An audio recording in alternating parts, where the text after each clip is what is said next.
Assalamualaikum warahmatullahi ta'ala wabarakatuh. Alhamdulillah, Allahumma sholli ala Sayyidina Muhammadin wa ala ali Sayyidina Muhammad, amma ba'du. Yang sudah melihat channel saya doakan semoga diberikan kebahagiaan dunia akhirat, dilunaskan hutang-hutangnya, dilindungi keluarga beserta kerabat-kerabatnya dari orang-orang yang mau menzolimi. Amin ya rabbal alamin. Baik, seperti biasa saya akan memberikan sedikit informasi mengenai P21 itu ya. Ini ada beritanya dari channelnya Aguruti Garut. Judulnya seperti ini: Rifai dan Audrey Kompas keroyok AG Sang Aji jual harga diri demi Jokowi. Sekali lagi baca judulnya: Rifai dan Audrey Kompas keroyok AG Sang Aji. AG Sang Aji itu Abdul Ghafur Sang Aji, kuasa hukumnya Roy Suryo, jual harga diri demi Jokowi. Ya, saya tadi sudah melihat sedikit. Silahkan kalian lihat saja ke Kompas. Cara penyampaian jurnalistiknya juga sangat dipertanyakan, karena seringkali menyudutkan dari pihaknya Roy malah. Sedangkan pertanyaan kepada Rifai, kuasa hukumnya Jokowi, itu terlihat nggak dikejar kalau pertanyaan-pertanyaannya. Mari kita simak apa ringkasan videonya ya. Untuk itu, mari saya serukan untuk selalu melihat channel-channel yang kredibel sesuai keilmuan hukumnya. Contohnya seperti apa? Hersubeno Point dari Refli Harun, bagus. Terus siapa lagi? Abraham Samad, bagus. Terus siapa lagi ya? Banyak, silakan cari selain dari TV nasional, buat bahan perbandingan supaya kita tidak terjebak dengan pertanyaan-pertanyaan yang sedikit menggelikan. Nah, ini di sini ringkasan videonya kita bacakan seperti apa ini. Video ini merupakan sebuah ulasan kritis dari kanal Aguruti Garut terhadap sebuah diskusi di Kompas TV mengenai kasus hukum yang melibatkan Roy Suryo dan Presiden Joko Widodo. Berikut adalah poin-poin utama dari video tersebut. Inti permasalahan video ini menyoroti perdebatan mengenai status berkas perkara Roy Suryo terkait tuduhan ijazah palsu Presiden Jokowi. Pengunggah video mengkritisi penggunaan istilah P21, berkas lengkap yang dianggap tidak transparan oleh pihak kepolisian Polda Metro Jaya. Debat hukum terdapat. Poin kedua, debat hukum. Nah, kita sedikit olah istilah P21 itu pembinaan, P-nya pembinaan, 21 jadi berkas lengkap ya. Nah, ini kemarin itu tidak ada kata-kata dari Imanuddin, itu siapa? Yang dari Polda Metro itu tidak ada kata-kata P21 buat Roy Suryo. Yang ada koordinasi, yang ada kata-kata koordinasi, kurang lebih seperti itu ya. Silakan ke channel yang lebih mantap lagi seperti channelnya Roy Suryo, Abdul Ghafur Sang Aji juga channelnya bagus tentang ilmu hukum, supaya kita tidak terjebak dengan pertanyaan-pertanyaan dari yang terjadi seperti ini dari Kompas ini, seolah-olah menyudutkan Roy Suryo di sini. Tidak ada P21 kok dinyatakan P21. Aneh kan? Gak tahu apa supaya rame apa gak tahu. Kritik terhadap presenter. Nah, di sini dikritik.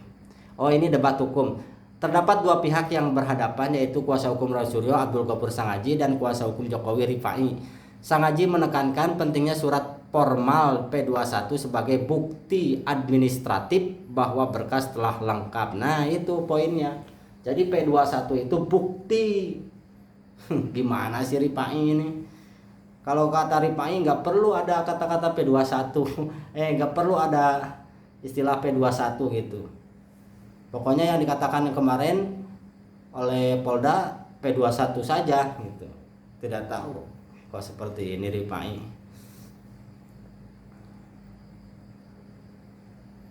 Terus Sementara Ripai berargumen bahwa koordinasi sudah dilakukan dan proses hukum terus berjalan. Gimana? Koordinasi sudah dilakukan dan proses hukum terus berjalan. Berjalan kemana? Berjalan ke jurang kehinaan. Terus kritik terhadap presenter. Kritik terhadap presenter. Pengunggah video melontarkan kritik keras terhadap presenter acara di Kompas TV yang dianggap tidak netral dan cenderung memojokkan pihak Roy Suryo sejak awal pembukaan acara. Ya, coba saja dengarkan kata-kata presenter itu. Makanya ayo masyarakat ini harus melek mulai dari sekarang. Mari kita melek politik supaya kita tidak dibodohi siapapun lah. Titik. Mari kita belajar.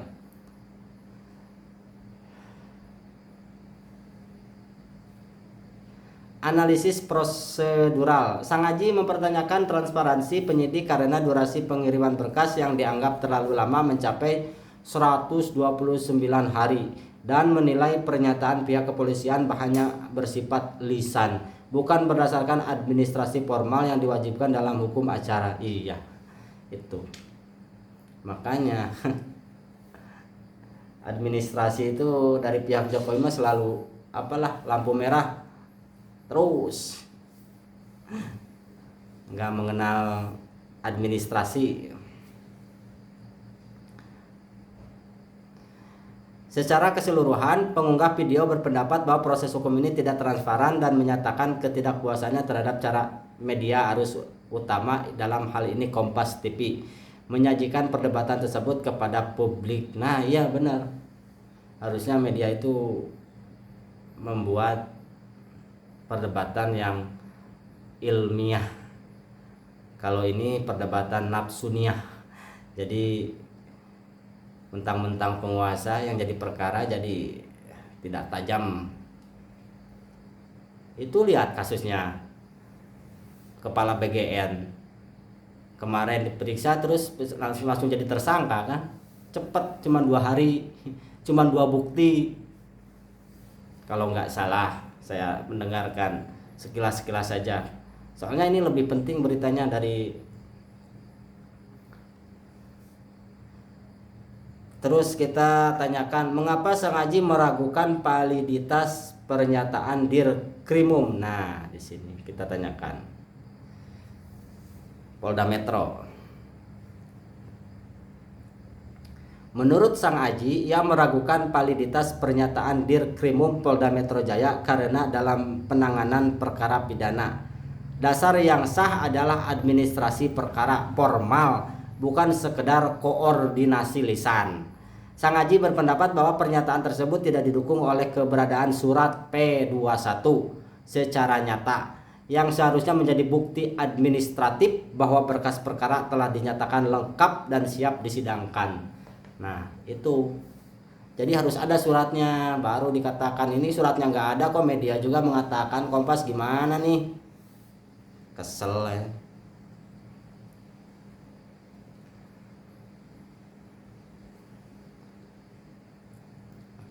Mengapa P21 dianggap krusial dalam kasus hukum? Tanyakan.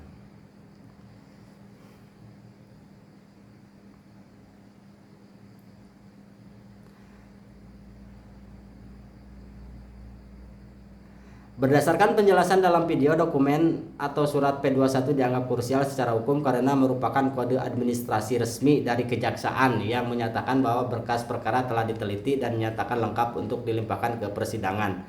Beberapa poin penting mengapa dokumen ini krusial adalah sebagai berikut. Landasan administratif formal, P21 bukan sekedar koordinasi lisan, melainkan surat formal berlogo kejaksaan yang menjadi dasar hukum agar suatu perkara pidana dapat disidangkan. Nah, itu. Sidangkan sini P21-nya nggak ada, gimana? Ayo masyarakat, jangan mau dibodoh-bodohi. Emangnya kita bodoh apa? Kepastian hukum. Dalam format baru, surat P21 memuat informasi spesifik mengenai kelengkapan berkas serta jadwal penyerahan tersangka dan barang bukti tahap 2 yang memberikan kepastian bagi pihak terkait. transparansi penegakan hukum. Dokumen P21 berfungsi sebagai alat bukti transparansi dan akuntabilitas proses penyidikan agar publik dapat mengetahui bahwa perkara tersebut benar-benar telah siap untuk dibawa ke meja hijau. Nah, kepala BGN cuma dua bukti sudah jadi tersangka. Ini berapa dokumen, beratus-ratus dokumen, susah. Ada apa ini?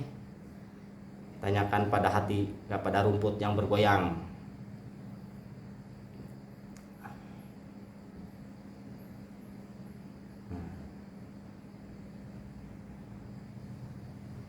Apakah bukti ijazah sudah dibahas tuntas? Nah, tidak. Video tersebut tidak membahas secara tuntas pembuktian mengenai tuduhan ijazah palsu Presiden Joko Widodo. Video ini justru lebih berfokus pada perdebatan administratif dan prosedural hukum terkait status berkas perkara Roy Suryo P21 yang dianggap tidak transparan oleh pihak kuasa hukum Roy Suryo, Abdul Ghafur Sangaji. Dalam video tersebut pembahasan terbatas pada perselisihan mengenai validasi klaim P21. Penjelasan dari kuasa hukum Roy Suryo yang mempertanyakan keberadaan surat resmi P21 dibandingkan dengan pernyataan lisan pihak kepolisian. Kritik terhadap proses penegakan hukum. Pengunggah video mengkritisi durasi pengiriman berkas yang dianggap terlalu lama serta menyoroti ketidaknetralan media dalam meliput perdebatan ini. Iya, saya lihat Kompas berada di pihaknya Termul apa sudah jadi Termul? Tanyakan pada rumput yang bergoyang.